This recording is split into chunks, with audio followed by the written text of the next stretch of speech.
There was some terrible news on the 20th of May, 2021. The death of the renowned mangaka and the creator of Berserk, Kentaro Miura, was announced at the age of 54. This came as very hard-hitting news for many, including myself. Berserk is one of the most influential and famous creations of the dark fantasy genre. It has inspired many people across the world, be it in its native country of Japan or even across the seas in the USA. The reach and grip it holds on the industry is not going to go away, as it will continue to inspire others for many years to come. Many people may have not read, watched, or even heard of Berserk before, but most certainly have felt its influence. Be it in the famous Soul series, as many monsters, weapons, characters, and locations are inspired by it. Even Western media, such as the Castlevania Netflix series, which has a similar atmosphere, tone, and visceral energy to it, particularly in Season 4. Character arcs such as the Cloud Sephiroth dynamic in Final Fantasy VII takes inspiration from Berserk's Guts and Griffith. Many have taken inspiration from the breathtaking, stunning, and incredibly detailed settings of the manga to the intricate, grotesque, and iconic designs, but the heart of Berserk lies in Guts and his fight against fate. Guts' start at life was one of the harshest I have ever seen in fiction. Born in a mound of corpses, he was taken in by a group of mercenaries so he could be raised to fight for them. Enduring almost every type of abuse imaginable, he escaped and started to find his own way in life. Yet his issues stuck with him for many years. He only enjoyed the thrill of the fight, as it was the most comfortable state for him. Interacting and being treated with kindness was a trick to let your guard down. That was until the Band of the Hawk came into view. This starts the story between Guts, Griffith, and Casca. These three characters are the souls of the series. Guts finds a friend in Griffith. They share laughs and struggles with one another, and they become the only people that can challenge each other. This dynamic is what sets these two on a path that is destined for pain. The other person important to Guts is Casca. Although Guts is guarded, Casca relentlessly challenges him as she begins to envy his and Griffith's relationship. But when given a moment, they both fall in love with each other. Two defensive, hardened individuals find comfort in each other as they slowly begin to open up and care for one another. After being manipulated onto a path he does not desire to walk, Guts leaves the Band of the Hawk. This breaks Griffith, eventually leading him to being captured and turned into a crippled, broken shell of himself. In order to regain himself and more, he sacrifices his humanity and friends. Everything that made him a part of the mortal world is destroyed in the harrowing, scarring event that is the Eclipse. Griffith is what happens when your past trauma shapes your nature. You take the pain as a lesson and never heal from your agony.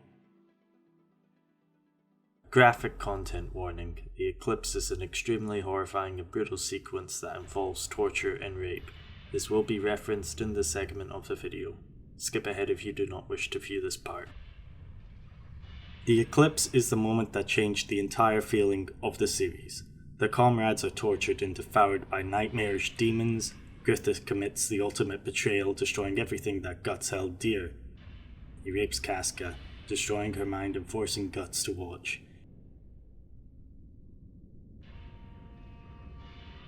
Even though Guts and Casca escape, they both barely cling on to what they still have left. Casca is a broken shell of her former self and Guts is an engine of fury and revenge. The heroes have fallen, with one of them becoming the antagonist, another a mentally shut down survivor, and the last a broken man who thinks he has nothing to lose.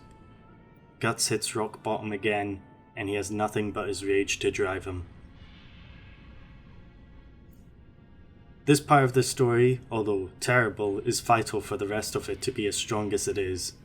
The atrocities are hard to sit through, but it's important to fully appreciate how Guts, the ultimate struggler, climbs out the bottom of the world again. Guts finds new comrades, fights alongside them, and eventually finds a way to heal Casca. The story of Berserk is not afraid to show us how horrific and ferocious its protagonist can be. From killing a child to disregarding all those around him to satisfy his bloodlust, Guts seems irredeemable at certain moments, but he is given chances to claw his way out of the abyss, and he always does it, even if he's thrown back down. His fight with Griffith after the eclipse was about trying to get revenge for what he lost, not letting anything in his path stop him. But through the journey, he goes on to discover the warmth of others being the most important thing to him, leading him to fight not for his revenge, but for those he holds dear. He did not let his fate as a vengeful warrior control who he will be as a person. While Griffith changes the foundation of the world, bringing global peace, Guts discovers peace with those around him. The difference in scale shows the divide in their humanity, and how that difference causes them to follow different paths. While one will become forever remembered by those he does not know, the other will never be forgotten by those he does. This was the final page I saw before I took a break, so I could catch up with the series when there were more chapters, but I think with this news, I should finally see what happens to Casca and Guts. While seeing Casca return to who she was, her smile and skills still intact, the heartbreak of seeing Guts and her not being able to be together cuts deep. The scars of her past trauma still show, to the point that the sight of Guts brings her back to her worst moments. But there is a strange semblance of hope, of optimism that things will get better in time. She will heal one day and be able to see Guts not with fear as a dreaded reminder, but with the warmth of the love she knows she feels for him. And Guts sees that and is willing to wait. There has been an update from one of Miura's assistants. There has yet to be a final decision, but hearing that there has not been a flat-out rejection of continuing the story brings hope. Whether it has been currently storyboarded or they take us to the very end, I and many others will understand the choices the assistants make, as they were the ones who were closest to Miura, and I trust them to follow the path that he would have wanted. To conclude, Guts is a reminder that no matter how far you fall, how much you lose, there are people who you care for and that care for you. Either those who are with you in the moment, or that you have yet to meet. There's always a chance to climb out of the darkness, no matter how daunting. You can struggle out if you believe you can, and that you can heal, no matter how many scars you bear. This line is, what I personally think, is the best one to remember the series by. You're going to be all right. You just stumbled over a stone in the road. It means nothing. Your goal lies far beyond this, doesn't it? I'm sure you'll overcome this. You'll walk again. Soon.